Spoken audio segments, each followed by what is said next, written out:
안녕하십니까. 세상을 읽어주는 남자 이상훈입니다. 오늘은 파운드리 얘기 좀 하겠습니다. 기본적으로 팹리스 입장에서는 여건만 된다면 그 파운드리끼리 가격 경쟁을 시켜서 듀얼 파운드리 전략으로 가는 게 여러모로 이점이 큽니다. 이 팹리스로서는 이 빡빡하고 값비싼 TSMC 라인 운용에 모든 것을 걸어서는 한계가 분명하다는 것을 알면서도 어쩔 수 없이 TSMC만을 써온 게 현실입니다. 하지만 공급난을 비껴가고 이 선두를 추격하는 발판을 마련하려면 듀얼 파운드리 전략을 선택하는 게 현명한 대안이 될 수 있습니다.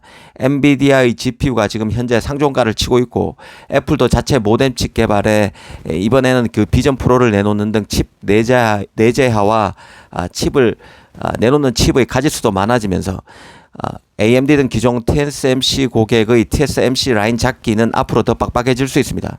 실제 삼성은 이런 틈새를 비집고 데이터 센터용 칩을 수주하고 있다는 말이 나오고 있고, 퀄컴, 엔비디아 등도 다시 삼성 4나노 등 첨단 노드에 일부 칩을 주기 시작할 것이라는 얘기도 돌고 있습니다. 이 사실 피치를 내야 할 쪽은 삼성만은 아닌데요. 인텔도 바쁘긴 내 한 가지입니다. 이 반도체가 전략 자산이 되면서 미국을 대표한 제조업체로서 과거 실패했던 파운드리 시장에 다시 들어왔지만 인텔은 이 시장에서 초심자일 뿐입니다. 그간 그 개발자 중심, 공급자 중심 업체로 반도체 시장에서 군림해 왔다 해도 이 파운드리는 서비스 업종이죠. 인텔의 조직 문화가 서비스 업종인 파운드리와 거리가 있다 보니 성공이 쉽지 않은 게 사실입니다. 예를 들어서 고객이 필요로 하는 IP 등에 대한 고민, 이런 그 팹리스의 현실적인 고민을 긁어주겠다는 의지가 필요한 게 파운드리인데요. 이런 쪽에서 인텔이 부족한 측면이 있다는 뜻입니다. 파운드리를 분사한다고 하지만 인류 엔지니어나 기술자들이 파운드리 쪽으로 가는 것을 꺼릴 가능성도 있습니다.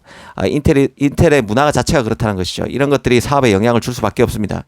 이 얘기를 다시 꺼낸 것은 그 인텔이 최근 파운드리 고객 확보에 더 속도를 내기 위해서 가성비가 뛰어난 그 16나노를 새롭게 선보였다는 소식이 IT 전문 매체 톰스 하드웨어 등에서 흘러나오고 있기 때문입니다. 이 사실은 그 시놉시스, 카덴스와 같은 칩 설계 자동화 업체, EDA 업체들이죠. 이런 EDA 업체들이 인텔과의 기술 협약 소식을 전하면서 우회적으로 알려졌습니다.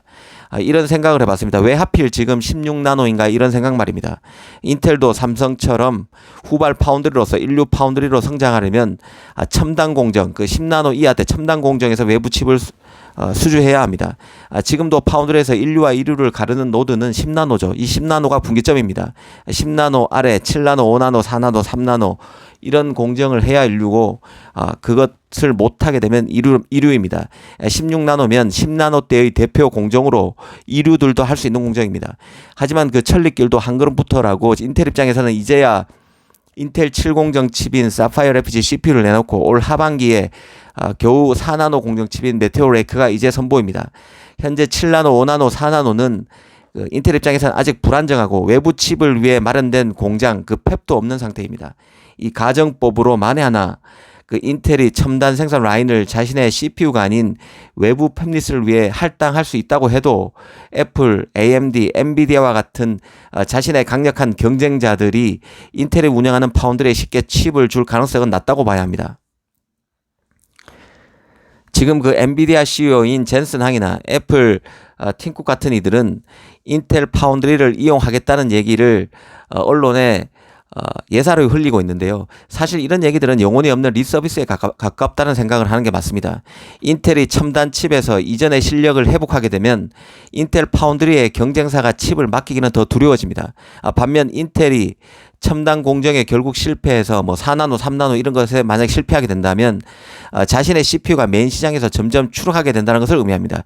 이렇게 될 경우에는 인텔 파운드리는 첨단 칩을 못 만들게 되고 결국 그 10나노대만 머무는 이류 파운드리로 전락할 가능성이 큽니다. 이런 일종의 그 딜레마적 상황을 돌파해야 하는 게 현재 인텔입니다. 말처럼 쉬운 건 아니죠.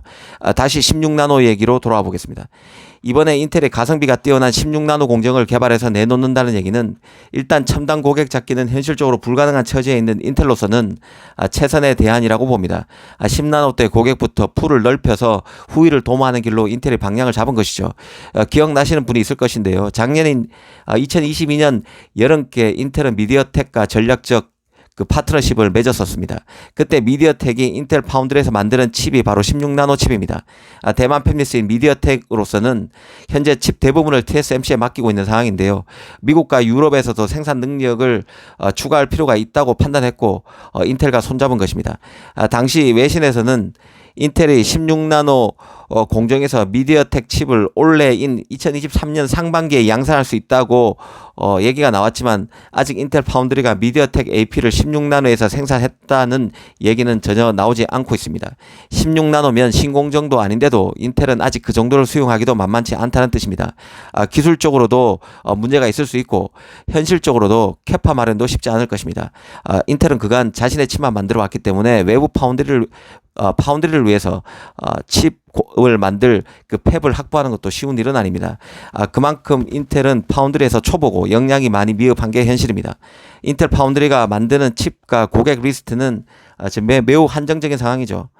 주요 고객사는 미디어텍 정도고 칩도 기술력이 낮은 스마트 TV와 와이파이 모듈용 칩 정도입니다. 미 국방부가 요구하는 칩도 만들고 있을 것입니다. 앞서 2022년 초에 인텔이 그 이스라엘의 파운드리 타워 세미컨덕터 인수를 발표했었는데요. 이때 이 타워 세미컨덕터도 8인치 웨이퍼로 칩을 만드는 업체입니다. 칩 노드도 45나노에서 200나노대 칩을 만드는 업체죠. 인텔 입장에서는 전력관리 반도체, 차량용 반도체, 전장 반도체 칩을 원하는 고객을 잡고 이를 기반으로 추가적인 칩 생산을 위해서 8인치 팹 기반 제조업체를 사들였다고 볼 수 있습니다. 그만큼 고객 확보가 급하고 현실적으로 풀도 매우 한정적인 게 인텔입니다. 이런 인텔의 파운드를 향한 항해도 한번 지켜볼 필요가 있다는 생각입니다. 감사합니다.